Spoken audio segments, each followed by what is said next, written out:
نحمدہ و نصلی علی رسولہ الکریم۔ ایک سوال ہمارے پاس ہے کہ تیسرے سپارے کے شروع میں ارشاد ربانی تلک رسول فضلنا بعضهم علی بعض، یہ رسول ہیں جن کو ہم نے ایک دوسرے پر فضیلت عطا کی۔ کیا تمام انبیاء علیہ الصلوۃ والسلام مراتب میں برابر ہیں یا ان میں فرق ہے؟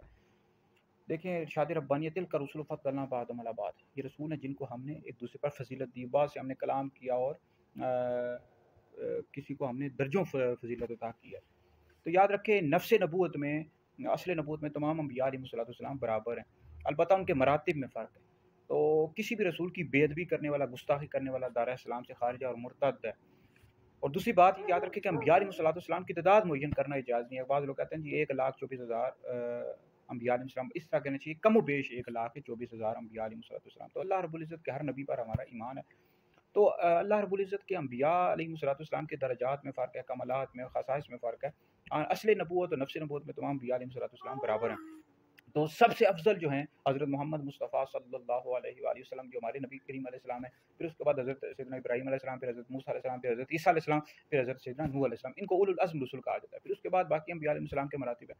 تو جو شخص کہتا ہے کہ انبیاء علیہ السلام کے مراتب یعنی مرتبے برابر ہیں، تو اس تلک رسول فضلنا بعضهم علی بعض اس آیت کا منکر ہے۔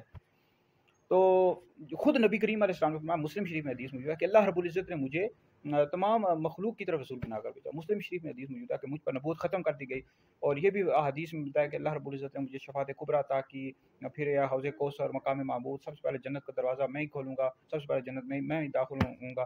تو یہ تفسیر غازی، تفسیر مدارک سب میں موجود ہے، ٹھیک ہے جی۔ تو یہ جو قادیانی ہے، غلام احمد قادیانی اور اس کے جو پیروکار ہیں، مرتد ہیں، اسلام سے خارج ہے، کیونکہ نبی کریم علیہ السلام اللہ رب العزت کے آخری نبی ہیں، آپ کے بعد نبی کوئی بھی نبی نہیں آ سکتا۔ تو یہ قادیانی مرتد ہیں، اسلام سے خارج ہیں۔ تو اس طرح جو صحابہ کرام علیہ رضوان ہیں، ان کے بھی درجات میں فرق ہے۔ اہل سنت کا یہ عقیدہ ہے کہ انبیاء علیہ السلام کے بعد سب سے افضل ابو بکر ہیں، پھر عمر ہیں، پھر عثمان ہیں، پھر علی ہیں۔ جو شخص مولا علی کو ابو بکر عمر سے افضل بتایا، ایسا شخص گمراہ بدین ہے اور اہل سنت سے خارج ہے۔ تو یہ خلفائے راشدین ہیں، یہ اہل بیت سے بھی افضل ہیں، حضرت فاطمہ، امام حسن، امام حسین سے بھی افضل ہے۔ یہی اہل سنت کا عقیدہ ہے۔ یہ ویڈیو سنیں، دیگر لوگوں تک پہنچائیں، آپ لوگوں کے لیے بہت بڑا صدقہ جاریہ ہے۔